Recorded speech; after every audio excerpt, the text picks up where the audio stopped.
នឹងដល់វេលាការគ្រៀងសង្សារ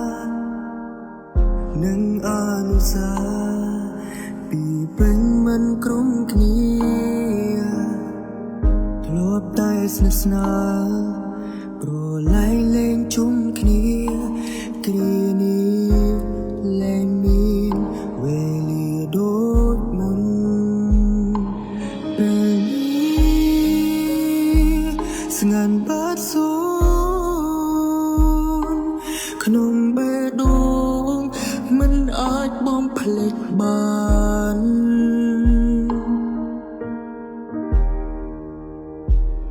នៅតែចាំ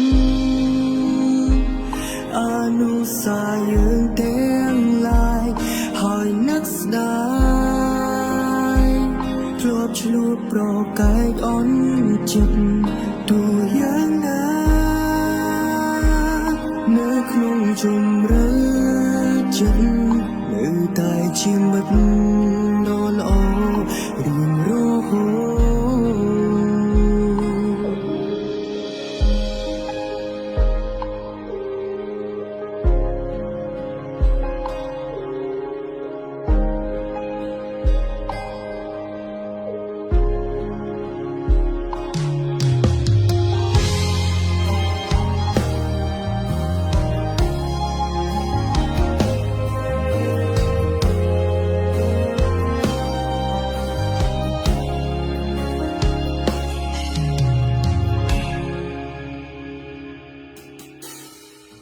នឹងដល់វេលា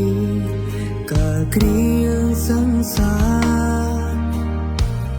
នឹងអនុសាពីពេញមិនក្រុមគ្នា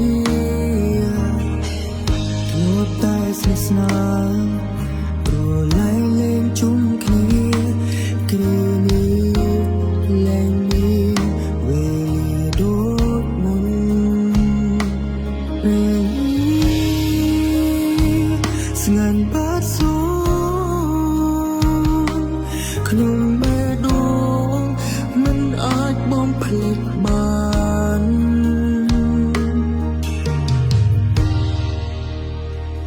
នៅតែចាំអនុសាយើងទាំងឡាយហើយនឹកស្ដាយធ្លាប់ឆ្លួតប្រកែកអន់ចិត្តទូយ៉ាងណានៅក្នុងជម្រៅចិត្តនៅតែជាមិត្តដ៏ល្អរៀងរហូតចម្រៀងមួយបទនេះបានរៀបរាប់ពីអត្ថន័យដែលលាក់នៅក្នុងចិត្តរបស់យើងទាំងអស់គ្នាចំពោះថ្ងៃ12 day ទោះបីជាយើងមានទំនាស់នឹងគ្នាបន្តិចបន្តួចក៏ពិតមែនតែសង្ឃឹមថានៅពេលដែលស្ដាប់បទនេះហើយអ្នកនឹងនឹកឃើញរំលឹកចេតនាល្អៗដែលយើងបានឆ្លងកាត់ជាមួយគ្នារាល់កំហុសដែលបានធ្វើខុសសង្ឃឹមថានឹងអាចលើកលែងទោសនិងត្រឡប់មកធ្វើជាមិត្តល្អដូចកាលពីមុនម្ដងទៀត